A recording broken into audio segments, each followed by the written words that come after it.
Good morning.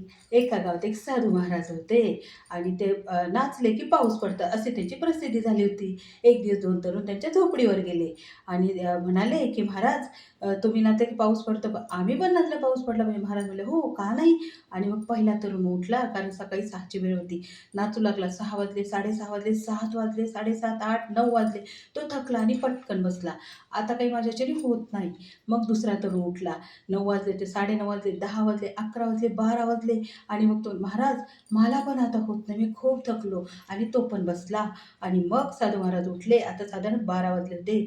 साधू महाराजांनी नाचायला सुरुवात केली. 1 वाजले, 2 वाजले, 3 वाजले, 4 वाजले. साधू महाराज नाचत होते, नाचत होते. 5 वाजले, 6 वाजले. आता मात्र आकाशात काळे ढग जमू लागले आणि धो-धो पाऊस सुरू झाला.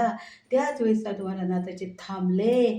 मग हे 2 तरुण म्हटले, "का हो?" म्हणे साधू महाराज, "आम्ही नाचलं नाही पाऊस आला. तुम्ही नाचला कसं पाऊस आला?" साधू महाराज म्हणले, "मी ठरवलं होतं जोपर्यंत पाऊस पडणार नाही, तोपर्यंत मी नाचत राहणार, नाचत राहणार, नाचत राहणार. म्हणून पाऊस पडला आणि मी नाचत राहिलो."